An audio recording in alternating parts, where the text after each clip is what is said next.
Hello બાલ દોસ્તો, એજ્યુટેકનો ચેનલમાં આપનું સ્વાગત છે। આજે આપણે શીખીશું ધોરણ 7 વિષય હિન્દી પાઠ 8 મુસ્કાન કે મોતી, જે બીજા સત્રમાં આવે છે। પાઠના અભ્યાસ અને સ્વાધ્યાયના પ્રશ્નોની સમજ મેળવીશું। પાઠનો વિડીયો તમે વિડીયોના ડિસ્ક્રિપ્શનમાં તથા વિડીયોના અંતે પણ નિહાળી શકો છો। તો ચાલો શીખીએ ધોરણ 7 વિષય હિન્દી પાઠ 8 મુસ્કાન કે મોતી, પાઠના અભ્યાસ અને સ્વાધ્યાયના પ્રશ્નોની સમજ।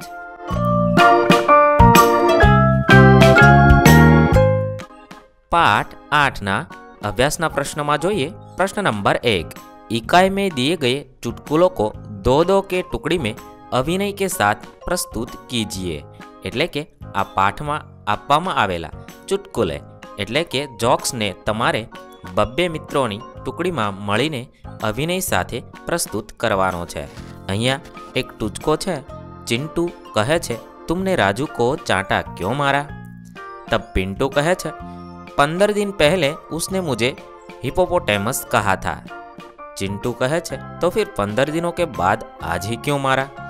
पिंटू कहे छे, मैंने कल ही सर्कस में हिपोपोटेमस को देखा यार। बीजो चुटकुलो छे। अहींया आवा चुटकुलाने तमारे तमारा मित्रों साथे मळीने भजववाना छे। प्रश्न नंबर 2, आपने सुने हुए मजेदार चुटकुले सुनाइए। तमे क्यारे सांभळेला मजेदार चुटकुले एटले के जोक्स तमारे तमारा वर्गखंडमां संभळाववाना छे। अहीं अमिते रजू करेलो चुटकुलो जोईए। पहलवान ने कहे छे, कमाल है भाई, 5 साल पहले भी तुमने अपनी उम्र 32 वर्ष बताई थी और आज भी अपनी उम्र 32 वर्ष ही बता रहे हो। तब पहलवान कहता है, हम पहलवान हैं जो एक बार कह देते हैं उस पर अटल रहते हैं, अपनी बात से पीछे नहीं हटते। बीजो एक जोक्स छे एटले के चुटकुलो। सुरेंद्र कहे छे, नवीन, इंसान की नजर ज्यादा तेज है या जानवर की? त्यारे नवीन कहे छे, जानवर की। सुरेंद्र कहे छे, यह तुम कैसे कह सकते हो? त्यारे नवीन कहे छे, क्योंकि जानवर कभी चश्मा नहीं पहनते, इस बात से कह सकते हैं कि जानवर की नजर ज्यादा तेज है। 3, अंकल कहे छे, आरती, तुमने अखबार वाले का बिल देखा है? त्यारे आरती कहे छे, अंकल, क्या शहर में लोग बिलों में भी रहते हैं? इसका मतलब बिल यानी कि जो चूहा रहता है वह बिल आरती समझी थी। वो अंकल ने दूसरे बिल की बात की थी। 4, नौकर कहे छे, मालिक, आप एक साथ 2-2 रोटियां क्यों खाते हैं? तभी मालिक कहता है, डॉक्टर ने मुझे डबल रोटी खाने को कहा है, इसीलिए 2 रोटी खा रहा था। डॉक्टर ने कुछ और कहा था और मालिक कुछ और समझे थे। प्रश्न नंबर 3, उदाहरण के अनुसार एक शब्द रखकर चुटकुला बनाइए। अहीं एक उदाहरण आपेलू छे। शिक्षक कहे छे, हेतल मिठाई नहीं खाती, इसमें हेतल क्या है? त्यारे विद्यार्थी कहे छे, हेतल मूर्ख है। आवी रीते तमे उदाहरण मुजब नवा चुटकुला बनावो। हूँ अहींया चुटकुला बनावुं छुं। 1, माँ कहे छे, बेटा, घर में कुत्ता कैसे आ गया? बेटा कहे छे, चल कर। 2, दुकानदार कहे छे, आप कब से खड़े खड़े चीजों को देख रहे हैं, आपको क्या चाहिए? त्यारे ग्राहक कहे छे, मौका, मौका चाहिए। 3, न्यायाधीश कहे छे, बैंक का दरवाजा तोड़ने का कारण बताओ। त्यारे चोर कहे छे, ताला। 4, एक भुलक्कड़ आदमी अपने इलाज के लिए अस्पताल गया और अपनी भूल जाने की बीमारी के बारे में बताया। डॉक्टर कहे छे, यह आदत आपको कब से है? भुलक्कड़ आदमी कहता है, याद नहीं। प्रश्न नंबर 4, फंसोगे फिर भी हंसोगे। निम्नलिखित प्रश्नों के उत्तर हाँ या ना में दीजिए। અહીં આપેલા પ્રશ્નોના જવાબ તમારે હા કે નામાં આપવાના છે। 1, क्या तुम्हारे घरवाले जानते हैं कि तुम मूर्ख हो? यदि हाँ कहोगे तो भी फंसोगे, ना कहोगे तो भी फंसोगे। उत्तर ना, नहीं जानते, मूर्ख हूँ। 2, क्या तुम अकेले ही पागल हो? उसका उत्तर भी हाँ कहोगे तो भी फंसोगे, ना कहेंगे तो भी फंसोगे। आपको जो उत्तर लिखना है वह लिख सकते हैं। 3, मेरे दिए हुए 500 रुपये खर्च कर दिए?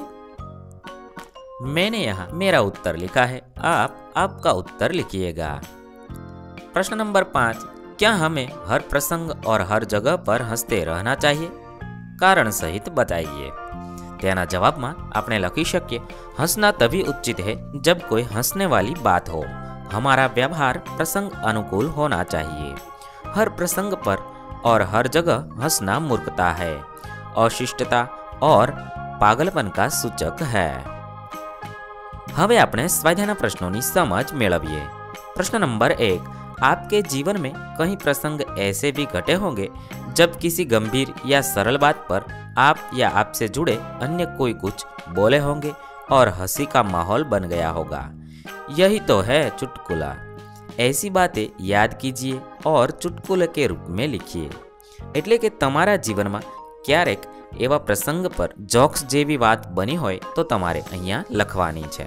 હું તમારા જેવા વિદ્યાર્થીની વાત લખું છું, તમારે તમારી વાત લખવાની છે।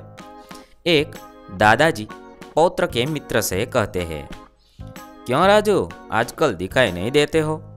राजू कहता है, आजकल बहुत कम आता हूँ। दादाजी कहते हैं, बहुत कम आते हो? यह तो बहुत अच्छी बात है। राजू ने कुछ और कहा और दादाजी कुछ और समझे। बे कमल कहता है, देखो बिजली आ गई। दादी जी कहे छे, बिजली को बिल्ली समझकर इस बिल्ली ने तो नाक में दम कर दिया है।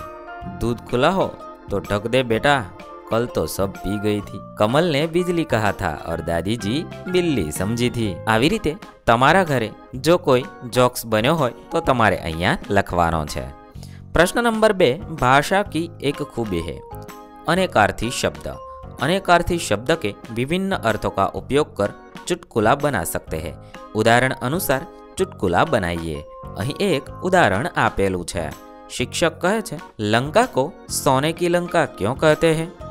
छात्र कहे छे, क्योंकि वहाँ कुंभकर्ण जैसे सोने वाले लोग रहते थे। અહીં સોને શબ્દના બે અર્થ થઈ શકે છે। સોને એટલે કે સોનું અને બીજો સોને એટલે કે સુવાની લંકા શા માટે કહે છે? ત્યારે વિદ્યાર્થી સુવાની લંકા સમજીને જવાબ આપે છે, એટલે અહીંયા હસી ઉત્પન્ન થાય છે। આવા ચુટકુલા તમે બનાવી અને લખી શકો છો। સોના ધાતુ છે અને બીજો સોના નિંદ્રાવસ્થા એટલે કે ક્રિયા છે। આવી રીતે બંનેનો અર્થ અલગ થાય છે। હવે અહીં 3 શબ્દ આપેલા છે, બસ, ઉત્તર અને કર। તેના આધારે આપણે ચુટકુલા બનાવવાના છે। એક, બસ। પિતાજી કહે છે, બેટા क्या थक गए? थोड़ा ही और चलना है। बेटा कहे छे, पिताजी अब और नहीं बस। बेटा बस यहाँ आती ही नहीं है, पैदल ही चलना होगा। आ रीते અહીં બંને બસનો અલગ અર્થ થાય છે। પિતાજી પણ બીજો બસનો અર્થ સમજ્યા છે અને બેટા પણ બીજી રીતે બસ એમ કહે છે। 2, उत्तर। दादाजी कहे छे, 4 वर्ष के पोते से कहे छे, तुम इस प्रश्न का उत्तर बता सकते हो? पोता कहता है, दादाजी क्या प्रश्न की भी उत्तर दिशा होती है? અહીં બંને ઉત્તરનો અર્થ અલગ થાય છે। 3, कर।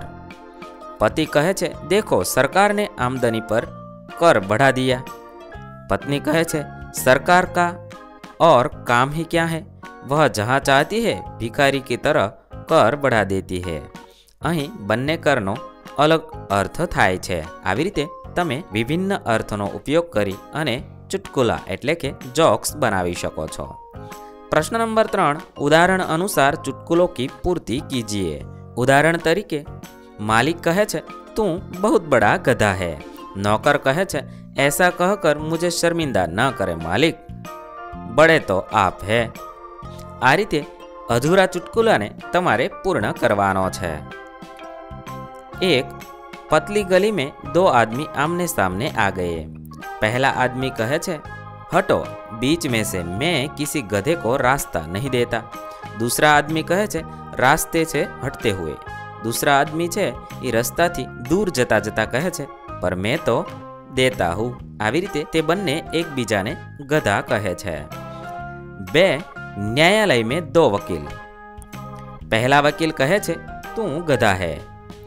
त्यारे बीजो वकील कहे छे, तू तो बड़ा गधा है। ત્યારે પહેલો વકીલ કહે છે તું બહુત બડા ગધા હૈ। ત્યારે ન્યાયાધીશ કહે છે ऑर्डर ऑर्डर, आपको ध्यान रखना चाहिए कि मैं भी यहाँ बैठा हूँ। આવી રીતે આપેલું વાક્ય પૂર્ણ કરી અને જોક્સ બનાવી શકાય છે। 3 લડકા કહે છે मैं आपकी बेटी से शादी करना चाहता हूँ। ત્યારે लड़की का पिता कहे छे मैं नहीं चाहता कि मेरी बेटी किसी गधे के साथ रहे। लड़का कहे छे जी मैं भी यही चाहता हूँ, इसीलिए तो मुझसे शादी कर दीजिए। આવી રીતે જોક્સ બનાવી શકાય છે। 4 योगेश कहे छे इस गधे को लेकर कहाँ जा रहे हैं। ત્યારે रमेश कहे छे देखता नहीं मेरे साथ गधा नहीं कुत्ता है। योगेश कहे छे यार तू चुप कर, मैं कुत्ते से ही पूछ रहा हूँ। આવી રીતે चुटकुला बनावी शकाय छे। 5 सामने से गधे आते देखकर पति कहे छे देखो तुम्हारे रिश्तेदार आ रहे हैं। ત્યારે पत्नी कहे छे जी हाँ रिश्तेदार तो है ही, पर हुए तो आपसे शादी करने के बाद ही। એટલે કે તે બધા પતિના रिश्तेदार बनी गया। प्रश्न नंबर 4 निम्नलिखित कहानी पढ़कर उनमें से अलग अलग 7 शब्द चुनकर उसे शब्दकोश के क्रम में लिखिए। અહીંયા છે એક કહાની આપેલી છે, તે કહાની વાંચવાની છે અને તેમાંથી કોઈ પણ 7 શબ્દ અલગ કાઢવાના છે અને એ 7 શબ્દને તમારે શબ્દકોશના ક્રમમાં ગોઠવવાના છે। અહીં આપેલી કહાનીને આધારે આપણે 7 શબ્દ આ મુજબ કાઢી શકાય। તેમાંથી આપણે 7 શબ્દ કુત્તા, ખરગોશ, શિકાર, સાંસ, ચરવાહા, દોડ અને જીત એ 7 શબ્દ કાઢ્યા છે। તમે આના સિવાયના અલગ શબ્દ પણ કાઢી શકો છો। હવે તેને આપણે શબ્દકોશના ક્રમ અનુસાર ગોઠવીએ તો કુત્તા, ખરગોશ, ચરવાહા, જીત, દોડ, શિકાર અને સાંસ એ રીતે શબ્દકોશના ક્રમમાં ગોઠવી શકીએ છીએ। અહીં આપણા અભ્યાસ અને સ્વાધ્યાયના પ્રશ્ન પૂર્ણ થાય છે। વિદ્યાર્થી મિત્રો, ધોરણ 6, 7 અને 8ના હિન્દી વિષયના તમામ પાઠના અભ્યાસ અને સ્વાધ્યાયના પ્રશ્નના વિડીયો આપણી ચેનલ પર ઉપલબ્ધ થશે।